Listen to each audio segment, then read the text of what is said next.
Welcome, everyone. So I'm back with another paper. Cardano stays releasing papers. This project's academia is just, there's no other project comparison. I mean, they're constantly dropping papers. There's almost so much information. It's incredible. Anyway, this paper is called Marlowe, the financial contracts on the blockchain.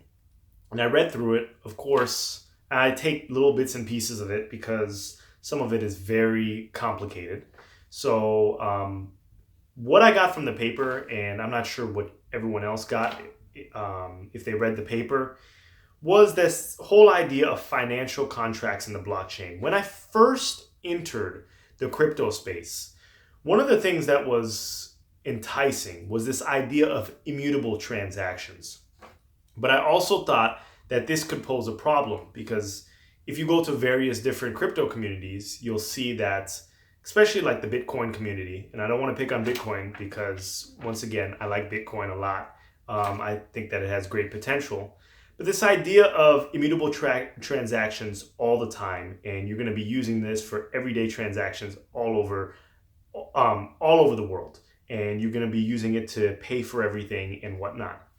But in reality, that's not the world we live in. In a utopia where goods and services are exchanged for a particular date, or you buy something at, let's say, your local Walmart, or you buy a service to clean the air ducts in your house, a good or service is provided to you in exchange for monetary compensation. But for most people, there's also this idea, if the good or service is not completed in a suitable manner, this idea of consumer protection in the form of a refund or just a voided transaction.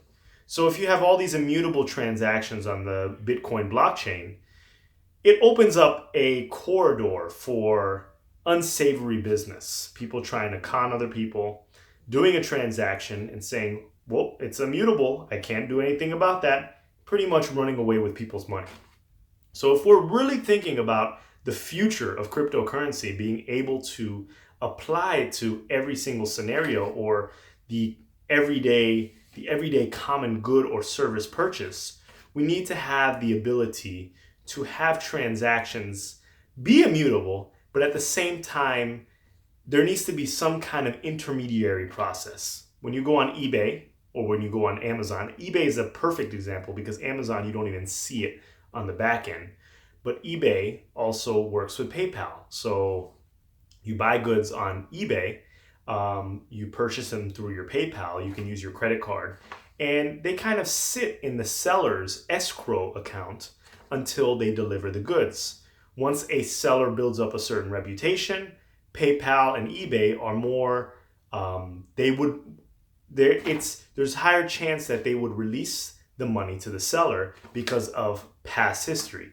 But new sellers on the account, and it's the same thing for Amazon, as soon as you sell, if you're a new seller, they're going to hold the funds because they don't know if you're just making fake accounts and running away with the money. So this whole idea of protecting the buyer and the seller at the exact same time. And this is the idea of the Marlowe paper.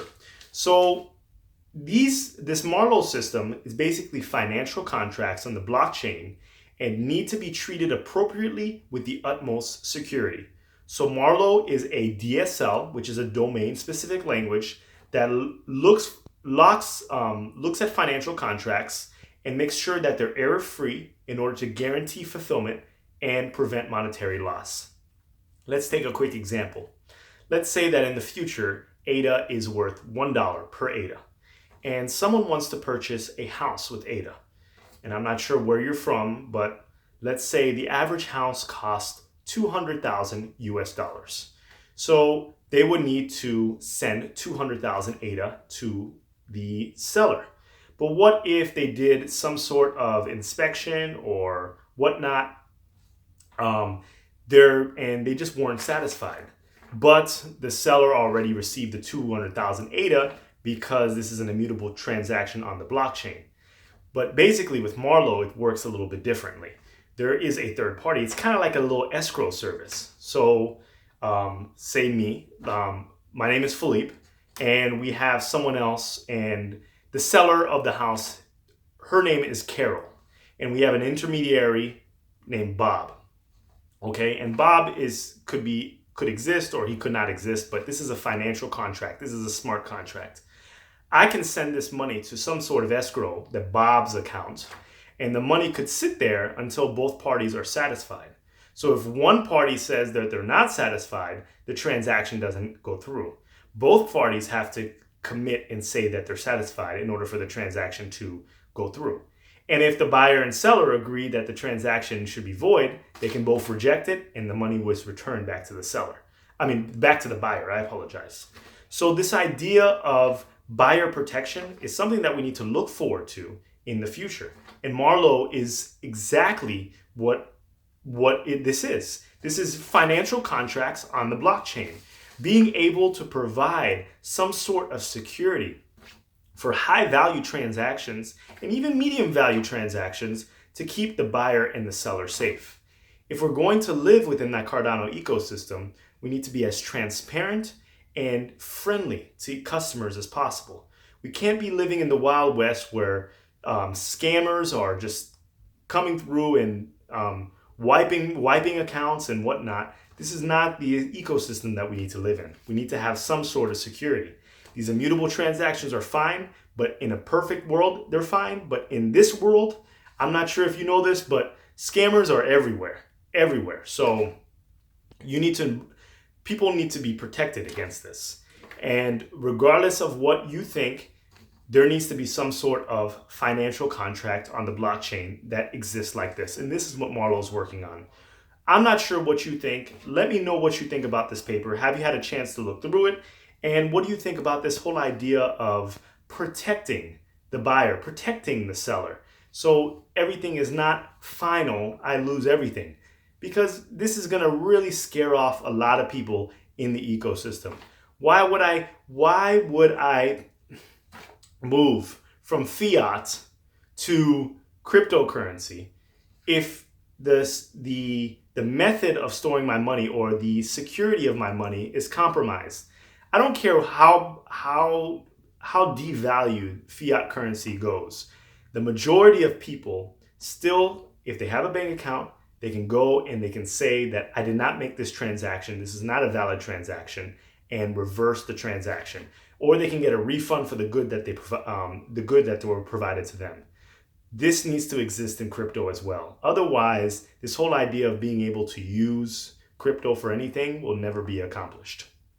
And another thing, this whole idea of Cardano using security measures in order to protect ADA wallets. This whole idea of multi-signature transactions. What do you think that is? That's multiple people taking responsibility for funds, so one person cannot liquidate a massive amount of funds and people feel safer.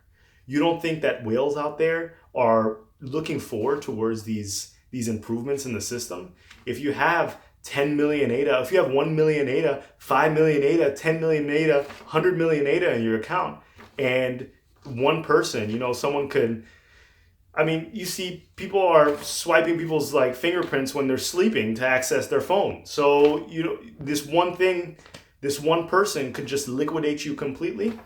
There needs to be safety measures in place in order for people to feel happy and safe and secure in the system.